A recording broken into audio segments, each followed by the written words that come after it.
right off the hop, I wanted to touch base with about your badass moms, as it was noted in the opening liner notes. And I was curious as to what maybe their musical influences were that rubbed off on you. Oh, wow. For me, the first thing that came to mind was Hole. My mom had Celebrity Skin, and I would just listen to that as a kid and, like, you know, sit in my mirror and, like, scream and smudge lipstick all over my face. So that was a huge one.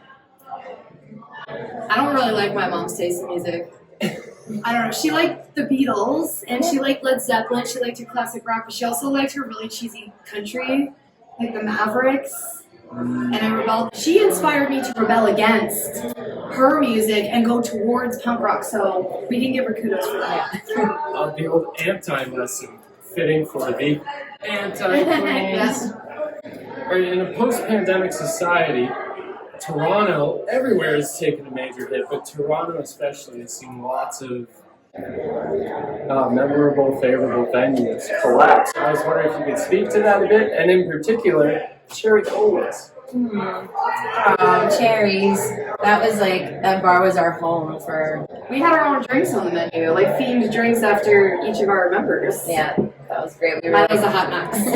We were like the, what do you call it, the house band, I guess. Yeah. We played like every We did Tuesday or residencies. something, yeah, a bunch of times. Yeah, R.I.P. We liked that venue a lot. The pandemic definitely hurt live music, because even when you could come back, even when we came back, there's capacity limits, and then, you know, people are uncomfortable, so shows weren't very well attended, and then there's also advanced tickets, which actually I think was kind of good. I think that's a positive that kind of came from it, but yeah, it definitely hurt some venues. We lost a couple. Yeah. But yeah, we just need people to keep going on shows and supporting live music. What were some of the early venues in Toronto that you started getting your start at? So one that we lost, unrelated to the pandemic, was the Cathedral, like the Big Bob. Oh, yeah. So we had Holy Joe's, the Reverb, and Cathedral there. It was 3 venues in one building, and it Big was... purple building right on the corner. Yep. Bathurst and Queen. That is where I think I played one of my first punk shows in Toronto, is at that venue, and going to punk shows there. Bovines another one. We unknowingly, I think, played the same show there, and we were like, what, that would have been like We didn't know each other. years, yeah, 15, 20 years ago or something. Well, I just remember with a former member, you were on stage and they were covering the Misfits, and they sounded so good. And they, I just remember thinking, like, wow, these girls are great. And years later, I'm like, oh my god, this is the same person. And now we're in a band together. Yeah. High five. Worked out so well. So, having toured Canada quite extensively now, is there anything that you can expect province to province that would be like an amusing work that's exclusive to that province? An amazing quirk. Something along the lines, something you expect from the scene you expect nowhere else in Canada. Well, I don't know. Nothing. Toronto? I don't know. Like across Canada, like any individual scene that has a quirk about it. Oh. Province by province. Province by province. You know, I don't know that we've toured extensively enough to have noticed those little things. Just, we've only played Saskatchewan the 2 times on the last tour. That was our first time there and the only time there. Same with Manitoba. And we've done New Brunswick once. They have accents. That one, I know, it's very cute. And then, yeah, I don't know. I don't know that we really could put a trait to each province yet. Soon. We're going to tour more, and then we'll come back and we'll tell you. We'll do some research. Yeah. I was wondering if you could speak to a bit about, it seems Ontario and Quebec seem to have the market down for festivals in this line of music. Out west, there's tons of festivals, but it's all electronic and not this realm. The first time I saw you guys was at a small festival, Lobster Fest, in the middle of buttfuck nowhere, Ontario. Yep. Yeah. Wow. So I was wondering what you think is the reason behind that. Why Central Ontario has the market on such a demographic? I don't know. Maybe bigger population? Yeah. Bigger population, more bands? I really don't know. Not Why that as much would be- nature, not as much to do. It's like Yeah. the last We're really resort. fucking bored out there. Yeah, we're just It's bored. flat. Yeah. There's a lot of highways. There's a lot of nuclear power plants. Like there's nothing quite as beautiful as out here, so it's easy to, you know, distract yourself. yeah, go and do cool shit. Yeah. I mean, I will say Montreal's got an incredible punk scene between Montreal and actually the whole province of Quebec, because we've been up north in Saguenay. Is that how you pronounce it? Sorry. Chicoutimi, Le Deluge Fest. That's like north. That's so far north, and they have a great big festival there, and they've had some wicked bands up there, and that whole province, they've just got festivals. I would argue that Quebec holds the monopoly on the best festivals. Yeah. We've done quite a few in Quebec, and they've, I think, been some of our favorites. Yeah, they're everywhere with like huge names and stuff too, and like thousands of people camp out. And like, I feel like we've played more of Quebec than we have our own province. Yeah, for sure. We pretty much live there, like unofficially. I know. Well, our label's based in there. Stomp Records. It's based out of Montreal, so we're out there quite a bit. Yeah. I think it was 7 times in 2019, the first year we were with Stomp. That segues perfectly into the next question. I was going to ask you to tell me about your relationship with Stomp Records and how it has evolved, if at all, over the 10 years you've been with them.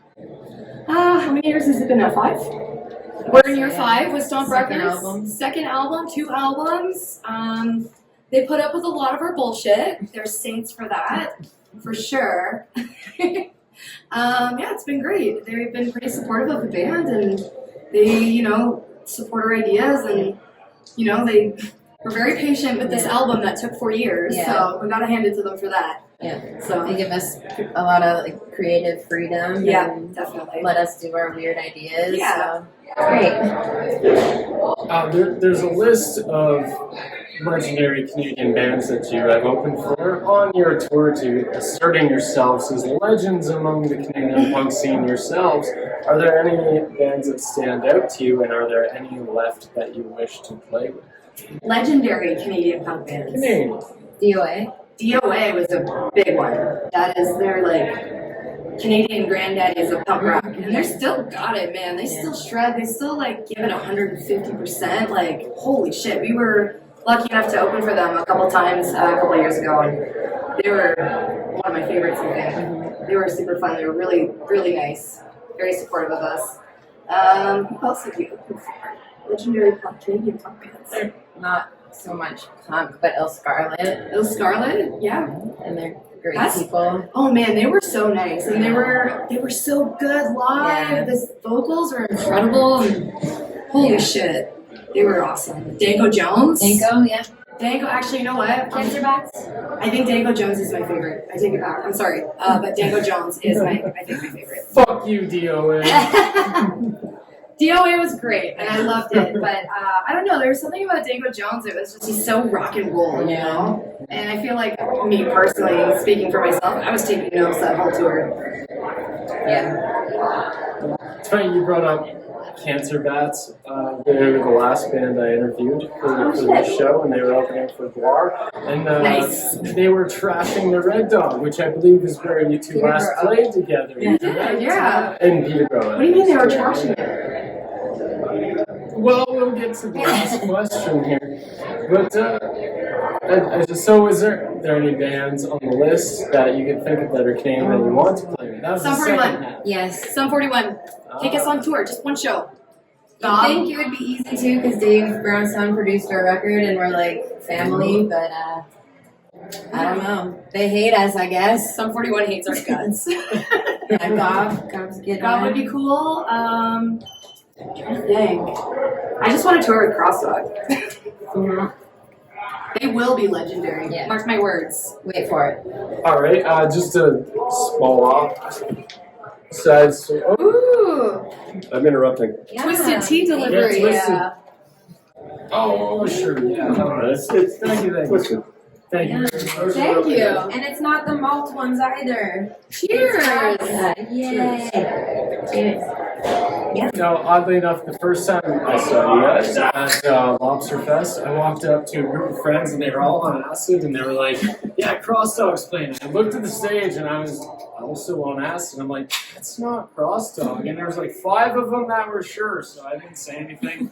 And at the end of your set, you were like, Cross Dogs on next, and all of them were like, so you got the name. That's the same reaction I have when I find out Cross Dogs playing. Yeah.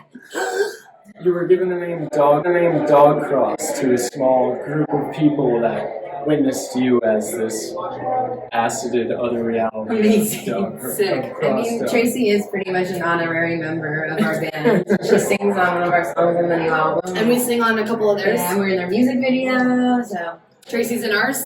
Yeah. There was an, is there a Sarah? Is it guest vocals on one of the songs in the album? Sarah Marsh. Brenna read from the last game. She sings On the most recent album. Yeah.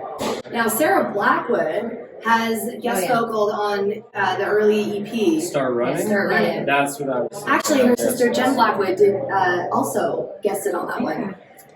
We just need to get Kenda on a song, and then we'll have the whole collection of Creep Show singers. Yeah. You brought up the new album, Disenchanted, that just recently came out. Cheers! Cheers! Order it now through all the usual ordering avenues. Bandcamp.com/TheAnnieQueens.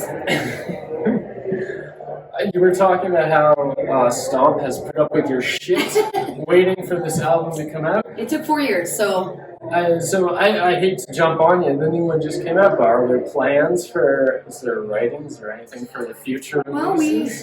we gotta get through some shows, some tours, but we're always keeping ideas in the back of our head. And we wrote about 40 ideas. We got 40 song ideas started on the last album. So what's nice that we got 27 that are on the back burner that we could just jump to at any time. It's like 2 more albums. Oh yeah.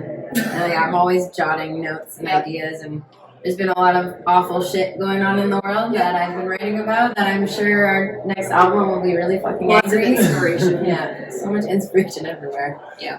That's fair. Yeah. All right, the last question I like to ask of this podcast to everybody, with your touring experience at hand, what was the worst venue bathroom experience you've ever endured? I've got this. The roadie. Oh yeah, you know what? Yeah, the Roadylicious in Ajax. It's in Ajax, Ontario.